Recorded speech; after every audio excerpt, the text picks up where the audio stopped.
അയ്യോ, നിങ്ങൾ എന്റെ ചോര ഊറ്റി കുടിക്കാൻ ഓ പോവുകയാണോ? മനുഷ്യന്മാരുടെ സ്ഥിരം ചോദ്യമാണിത്. മനുഷ്യന്റെ രക്തം മൊത്തം കൊഴുപ്പാ, പിന്നെ അണുക്കളുടെ കാര്യമാണെ പറയുകയും വേണ്ട. അപ്പോ ഡ്രാക്കുല ചോര കുടിക്കില്ല എന്നാണോ? ഇല്ല, ചോര കുടിക്കില്ല. ചോരയ്ക്ക് പകരം വാറ്റ് കിട്ടുവാണെങ്കിൽ നല്ലതായിട്ട് കിട്ടും. പക്ഷെ വിദേശി അടിച്ചാലേ ഉറുപ്പ് കടിക്കുന്ന ഗുണമേ ഉള്ളന്നേ. ഓ, അപ്പൊ നിങ്ങളാണോ ഈ മനുഷ്യന്മാരെയൊക്കെ പേടിപ്പിക്കുന്ന ഡ്രാക്കുല പ്രഭു? ഇങ്ങനെ ഞാനാണ് ഡ്രാക്കുല ബ്ലാ ബ്ലാ ബ്ലാ.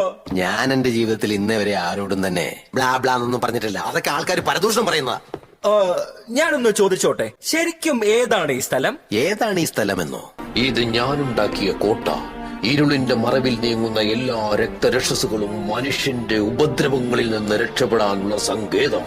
അവർക്ക് അവരുടെ കുടുംബാംഗങ്ങൾക്കും ഭയമില്ലാതെ ഒത്തുചേരാനുള്ള സ്ഥലം. തീ പന്തങ്ങളും ചവറ് കൊരണ്ടികളും കടക്കാത്ത സ്ഥലം. മനസമാധാനവും ശാന്തിയും നിറഞ്ഞ ഒരു സ്ഥലം. കൊള്ളാം. അപ്പൊ ഇത് രാക്ഷസന്മാർക്ക് ഒരു ഹോട്ടലാണോ? അതെ, അതുതന്നെ. ശരിക്കും പറഞ്ഞാൽ രാക്ഷസന്മാർക്കുള്ള ഒരു ഹോട്ടൽ തന്നെ.